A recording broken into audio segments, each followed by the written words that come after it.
The story. Sirens stabbed the night.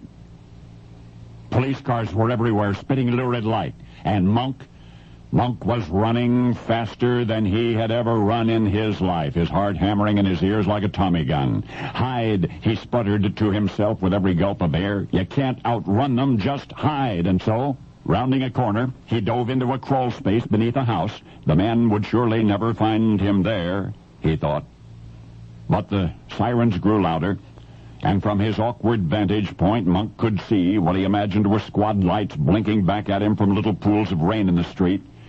Since when was a mugging such a big deal in Houston's 5th Ward? Monk and his buddy Nicholas had mugged more people than they could count, knocked them down, taken their wallets, strode off laughing. Their victims were mostly passive. Muggings were part of the cost of living in that neighborhood, after all. But tonight was different. Monk realized that as he was walking away counting the fellow's money. He heard the words "come back here." He'd never heard that before, nor had anyone he'd mugged ever called the cops. But this one had. Monk, crouching in this dark crawl space lair, wondered what else could go wrong, and then he remembered the dogs, the German shepherds that sometimes rode in the patrol cars. Maybe the Blues couldn't find him, but those dogs sure enough could. Monk shot a glance in every direction, looking for a passkey out of the slam, and then he spied a big mud puddle under a sewer pipe in the back of the house. Monk had seen a movie once upon a time in which an escaped convict was running from bloodhounds, and he'd thrown them off the scent by smearing mud all over himself. So Monk scrambled back to the puddle and did the same, smeared himself with filth from head to toe.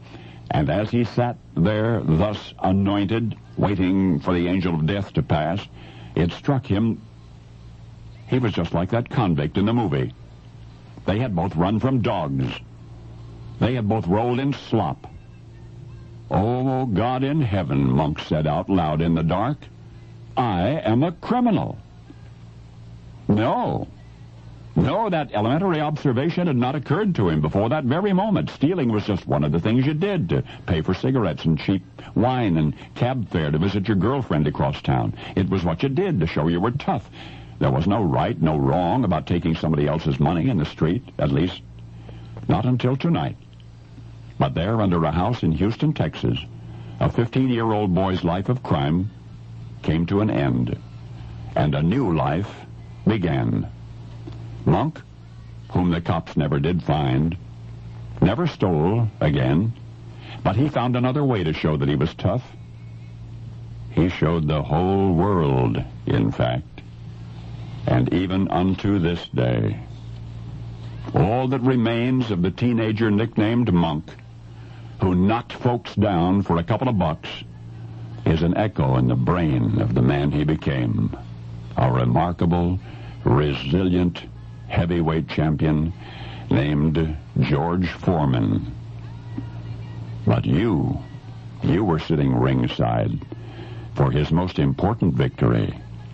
You now know the rest of the story.